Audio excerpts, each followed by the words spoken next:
Right now on Inside Texoma, we have Shepherd Air Force Base representatives here with us. We're talking about an air show that starts on Saturday, runs to Sunday. Ought to be a lot of fun. What can we expect from this?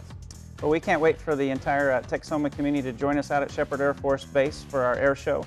The gates open at 9 and our flying acts start at 11. And speaking of the flying acts, what can we expect to see? We have a great lineup of both military and civilian aircraft that are current and past representatives. And we're going to talk a little bit about security as well, how you can get in and off the base, and it's made pretty easy. Yes, just follow Mr. Road off of 44, follow the signs all the way up to the parking lots, and make sure you leave all your weapons at home. No weapons, don't bring them. It's a lot of fun. It all starts right now on Inside Texoma.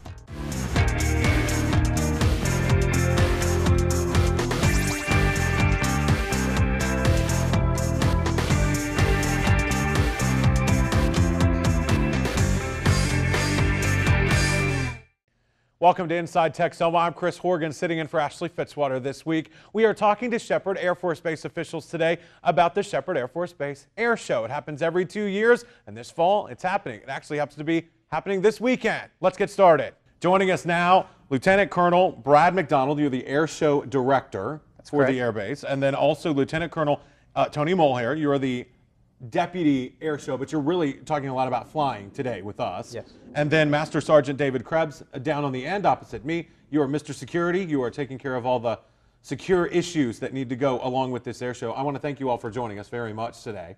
And let me start with you. Give us an idea of what the air show is all about and what this does for Shepherd. Well, thanks for having us here today. First of all, I wanted to share with you that the air show is this upcoming Saturday and Sunday, the 1st and 2nd of October. It's free to the public, so we're hoping that everybody in the Texoma region comes out and joins us.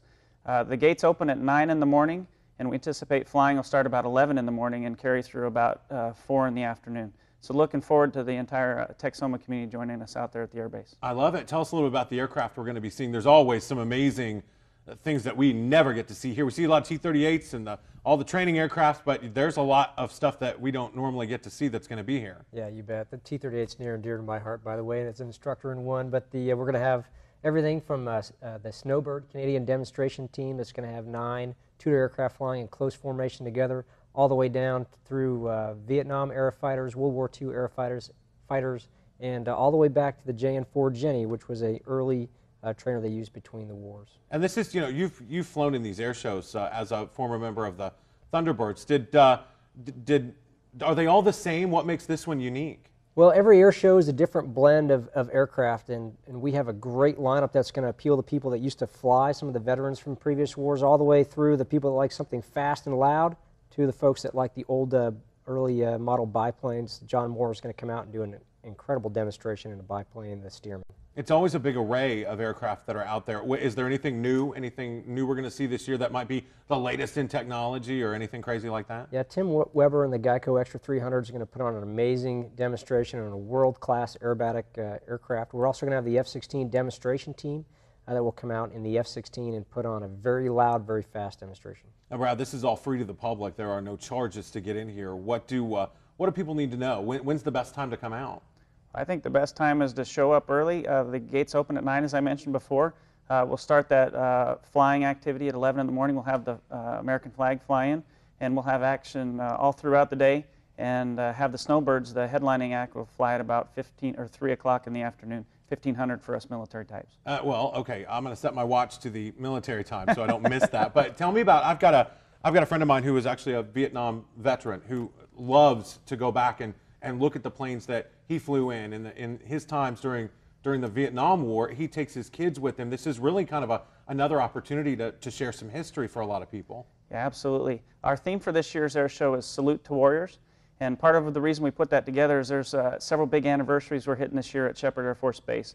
We've now been a part of the local community for 70 years, and also the Euro-NATO Joint Jet Pilot Program's been around for 30 years. So we're excited about all those anniversaries that are here, and wanted to recognize those that have gone before us and those that will follow in our footsteps. And Shepherd Air Force Base, a huge part of Wichita Falls and the history of Wichita Falls, and this really gives the community an opportunity to get out and really see a lot of what you guys do every day, because we, you know, General Joe Texoma can't just walk on base anytime and go check things out because it is a secure area. Tell us a little bit about some of the things that people might be able to learn when they come out. Well, we'll have all sorts of static aircraft on the ground with a pilot standing there. They can walk up and talk about those aircraft. We'll also have displays that are very Shepherd specific that talk about the different types of technical training that make Shepherd famous. David, tell us a little bit about some of the things that people need to be aware of as far as security. We mentioned this is a secure base. It's not open to the public all the time. There are civilian contractors that come on and off, but this event poses a little bit of a different issue for you guys. Yes, sir.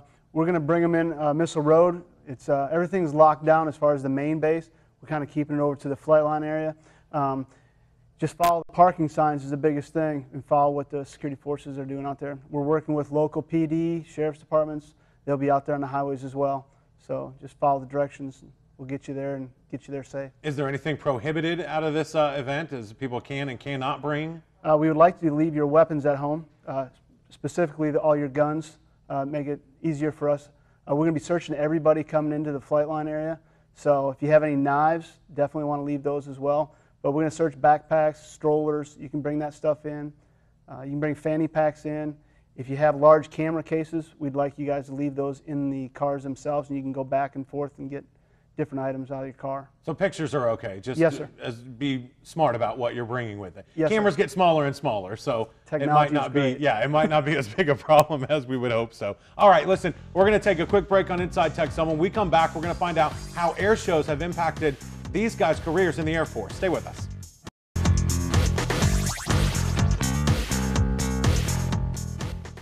Welcome back to Inside Texoma. I'm Chris Horgan, sitting in for Ashley Fitzwater. We're talking today, about Shepherd Air Force Base Air Show that's coming up this coming weekend. Ought to be a lot of fun. We're very excited about it. And let me ask you guys, we've talked a lot about the air show already. The air show plays an important role not only in the fact that people really get to see a lot that's going on at Shepherd Air Force Base and around the Air Force just internationally, but it also plays a role in the fact that there's a recruitment aspect to it. You're not running out saying sign up today, but this is a way for a lot of people to get a taste of what's going on. You all have air show experiences that kind of sparked your interest. Tell me about it.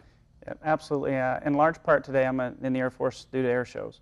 I grew up in rural southern Idaho in an area similar to here in Texoma, and we used to go every year to the air show at Mountain Home Air Force Base. I've still got pictures with my friends sitting in and next to some of the statics. So we'd go up there with my parents every year, and that's a large part of how I got introduced to airplanes and decided I wanted to be a career person in the Air Force. Really gets you going. Big smile on your face when you went every year, wasn't it? Absolutely. Tell us, how did this start for you? I grew up in the military. My dad was a fighter pilot, so I've been around it my whole life, and absolutely air shows were a great event every time they would come to the base that we were stationed at that year, and we'd all sit up with all the other pilots in my dad's squadron and critique the flyers. And so now, having been on the other side of that show business with the Thunderbirds, it's fun to be part of something that I watched growing up. And now that you've been on the other side, how close were your critiques as a child as to how they were doing? Well, as a child, I, of course, had a perfect eye for what I was watching.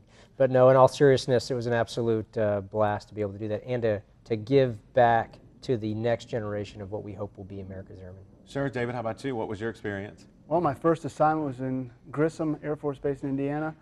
I re-enlisted in front of the F-117 on the first air show when I came in, so it was kind of neat. My family was there. A lot of people were watching, so I'm sure it was a good recruiting tool for the Air Force as well. That's absolutely amazing. So, it's another way that the military can use what they've got and the amazingness that they are and show the potentness that they are through these air shows. It's a really good deal. Tell me about, we mentioned that this is really an event for all ages, and a lot of military veterans come back to kind of relive and reminisce a little bit and check out what the planes were like that they have been in or not been in for years. But there's also a lot of opportunity for children to come out as well. That's absolutely right. We've got a kids zone that's set aside, and just like admission to the air show is free, also those kiddie rides are free. So parents that have young ones like I do, I anticipate getting a chance to take my kids there and enjoy them going into some of the inflatables and getting into some of the little aircraft that are on the ground so that they can pretend just like the folks up in the real aircraft. I'm sure it's a lot of fun. Tony, tell us a little bit more about Tim Weber and this air show he's got. What kind of, obviously this isn't like a crop duster kind of deal, but he's doing some aerobatics that some of the folks who live out in the rural parts of Texoma might actually see some of those crop dusters pulling off, but this is a lot different, isn't it? Yes, the Extra 300 is designed for one thing, and that is International Championship Aerobatics. It's designed in Germany. We have several pilots around the United States that fly them in these aerobatic competitions.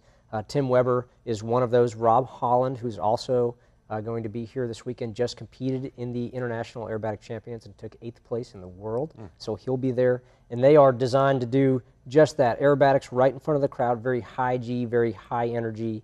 They'll pull 13 to 15 times the force of gravity, and you'll be amazed that you're watching an airplane. And typically, if I'm flying on a commercial plane, do I pull any G's on that? No, very, very few, maybe 1 to 1.5, but very rarely do you even get anywhere close to 2 Gs in an airplane. And obviously, these guys have been flying for quite a while. If I read correctly, Tim Weber's got something like 30 years of experience in the cockpit. Yeah. I mean, that's pretty impressive. Give me an idea of what that would be like for a career. How does the body maintain that many Gs when you're doing it all the time? You're just like any sport that you play. Your body develops a muscle memory for G forces, and you're able to tolerate more and more G as you build that endurance and that tolerance for it. So if you and I were to go flying, the G's would affect you much more than they would me, because I'm used to it. Yeah, you'd have a good time, and I would have to take a lot of Dramamine. All right, listen, we're going to take another quick break. When we come back, we'll get the Dramamine in the system and life. We go to talk more about the upcoming Sheppard Air Force Base Air Show right after this on Inside Texoma.